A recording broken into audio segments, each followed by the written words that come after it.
Have you been in a situation where they were a 10, but they had red flags all over them? In this video, I'm going to share with you the 10 red flags of immaturity, how to spot them, and cultivate emotional maturity. This video is unlike anything you've ever watched on this topic, because I'm going to provide you with a solution for each one of these red flags. If you want to download the cheat sheet that I've prepared for you, just leave the first link in the description box below or head over to coachsimona.com/redflags. Alright, now let's get into red flag number 1, playing the victim.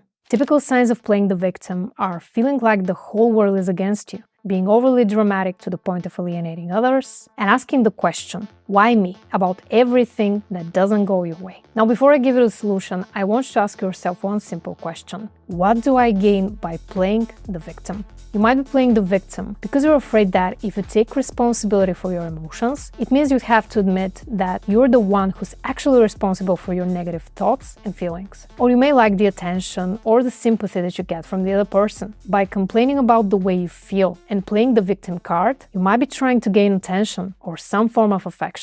The solution is simple. You need to learn how to stop taking things personally. When playing the victim is a sign of immaturity, it often revolves around someone else doing something to you. We're not actually talking about real victims here. We're simply focusing on playing the victim card to manipulate others without actually going through trauma. So the first step to stop taking things personally is to realize that nothing anyone does is strictly aimed at us. As humans, we like to make things about ourselves. But the truth is that even if someone hurts us, it tells us way more about them than us. The less you ask yourself the question, why me? And realize that most things in life have nothing to do with you, and playing the victim is a defense mechanism that's holding you back, the easier it will be to gain emotional maturity. I'll make a separate series on defense mechanisms, so if you're interested in seeing that in the next few months, make sure to subscribe.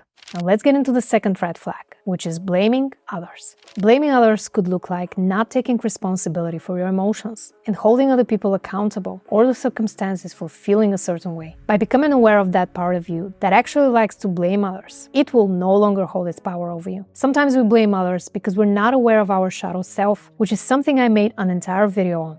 But to give you the gist of it, the shadow self is an archetype that forms part of the unconscious mind and is composed of repressed ideas, instincts, impulses, weaknesses, desires, and fears. So in a nutshell, when you dislike something about someone or you blame them for something they didn't really do, you might be projecting your own insecurities onto them and repressing certain aspects of yourself. So what is the solution to blaming others? Taking responsibility. Cultivating emotional maturity is about becoming aware of your strengths and your weaknesses and realizing that no matter what anyone else does, it's up to you to decide whether or not you will let it get under your skin. When you take responsibility for your thoughts, emotions, actions, and choices, you will realize that you're way more powerful than you thought, and that will help you not only stop blaming others, but also let go of the victim mentality.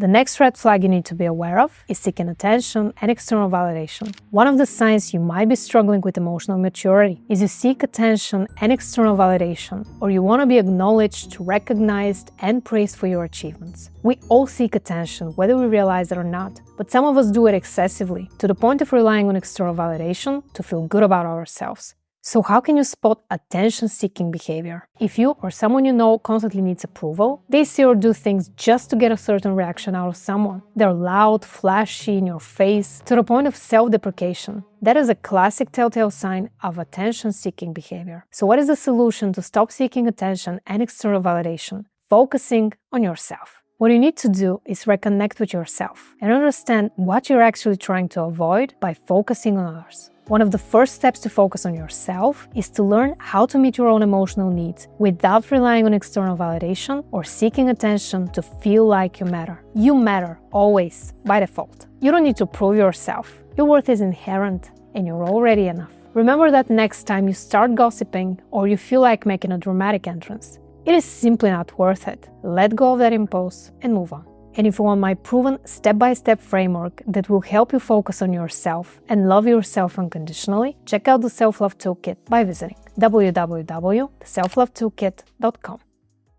Red flag number 4 is being unable to regulate your emotions. Emotional regulation is something a lot of us struggle with. And while it might not be a deal breaker in a relationship, it's definitely something that you need to work on if you want to become emotionally mature. Being unable to regulate your emotions could look like angry outbursts over small things, crying uncontrollably, feeling high highs and low lows when it comes to your emotions. The thing about emotional regulation is that if you don't learn how to do it, your emotions will take the best of you, and you might sabotage some of your close relationships or career opportunities. So what is the solution to emotional regulation? This is a tough one: learning to sit with your emotions. The only thing I found truly worked for me was meditation. I've been meditating daily for years, but it doesn't mean that you need to meditate. There are other ways to sit with your emotions. You can simply get quiet and observe them without reacting. You can also go on a hike or take a walk by the beach and explore what's really going on inside. The important thing is to stop running away from your emotions and realize that no matter how much you do, they're not going anywhere, and you're gonna have to address them sooner or later.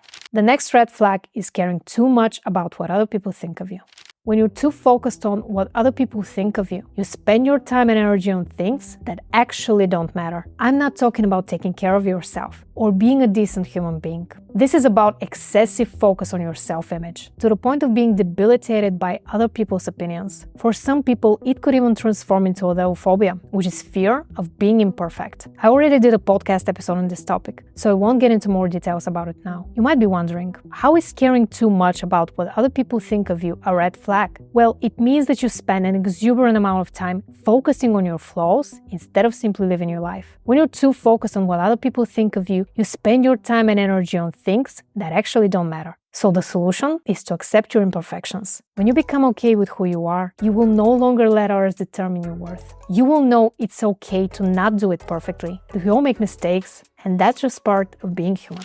The next red flag of immaturity is gaslighting. Whether you've been gaslighted before or you're the gaslighter, you're gonna want to pay attention to this one. Gaslighting is all about using psychological methods to make someone else question their mental reasoning or sanity. For example, cheating on someone but making them feel delusional, or even getting mad at them for questioning your loyalty. Spotting gaslighting in yourself is easy, but it can be pretty tricky when it comes to other people. Now back to gaslighting. What is the solution to gaslighting if you're the one who's doing it? Being honest. It is that simple and that difficult, especially if gaslighting has served you for years. But the price of emotional maturity is learning to communicate like an adult, not trying to bypass any form of anticipated punishment or conflict. Many people gaslight because they want to keep their self-image. They don't want to be seen as liars, bad people, or lose their status in society. The problem is that by keeping the facade, they're never gonna cultivate emotional maturity and be able to have an honest, open, and genuine connection with another human being. Is it worth it? That one, I will leave up to you to decide. Red flag number 7 is living in denial.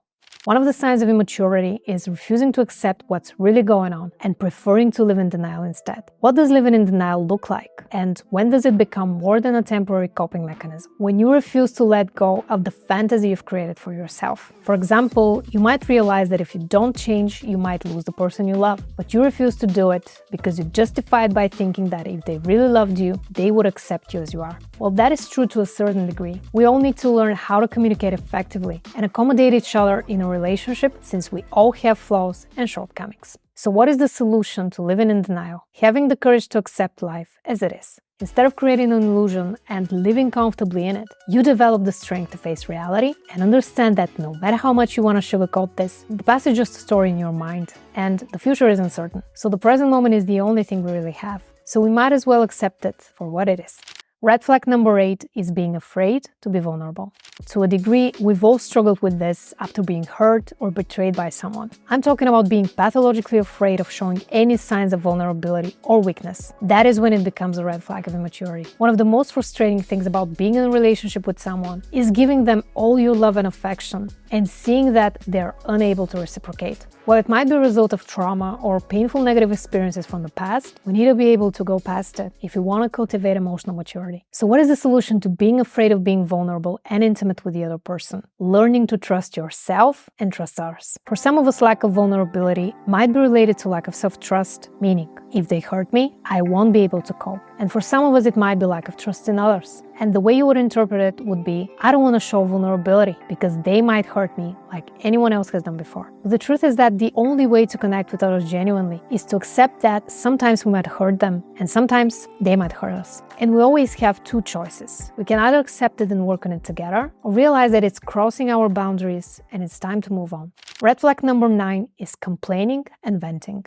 These two go very well together, since we often complain more than once, which turns into venting. When you spend your precious time and energy talking bad things behind someone else's back, or telling people how much you're suffering, you're getting something out of it. The question is, what? Do you dump all of your emotional baggage because you don't want to keep it in? How is that impacting the other person? Is it creating a codependent dynamic where you're complaining and venting to each other and strengthening the narrative that you've been wrong somehow? So what is the solution to complaining and venting? Choosing to spend your time more productively. We all have a choice where we put our time and energy. And while complaining and venting might feel good at the moment, it could negatively impact you and the people around you if it happens on a regular basis. By choosing to spend your time more productively, meaning not wasting your energy thinking about how other people have wronged you or how the economy, society, or someone on TV annoyed you today, you can choose to focus on things that are more important to you. Instead of debating with strangers on the internet to prove you're right, you can choose to play with your kids. Or instead of venting to your significant other about your colleagues at work, you can take that time and energy and put it into creating your own business. Emotional maturity gets you past the stage of complaining because it's empowering to know that at any point in time, you can choose to stop letting other things or people affect your mood like that and create a life you won't need an escape from.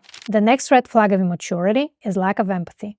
Lack of empathy is related to being unable to understand other people's feelings, problems, or situations. While it can be related to physical problems or mental disorders, in many cases, it's simply a sign of emotional immaturity. When you lack empathy, you might find it difficult to put yourself in someone else's shoes and have trouble understanding where they're really coming from. Lack of empathy is one of the signs of immaturity that is extremely difficult to fix, but definitely not impossible. The thing is, when you lack empathy, you often have no idea that you do, and in many cases, it might have even served you in the past. But if you want to become emotionally mature, here is the solution to lacking empathy. Cultivate compassion. Next time someone seems upset with you, try to put yourself in their shoes. Instead of brushing them off or feeling like it's their fault, ask them questions. Try to see where they're coming from without taking it personally. What might have happened that made them feel this way? Does it have anything to do with something that happened when they were little? Is there something in your behavior that's triggering them? Do you have a blind spot when it comes to the way you communicate with them? Listen to them without judging.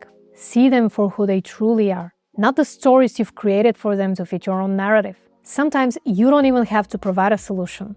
All you have to do is listen. Now, if you struggle with emotional immaturity in a relationship, that often has something to do with being too attached to the other person. So if you want to learn more on this topic, make sure to watch this video next. Thanks so much for watching, and I'll see you in that video.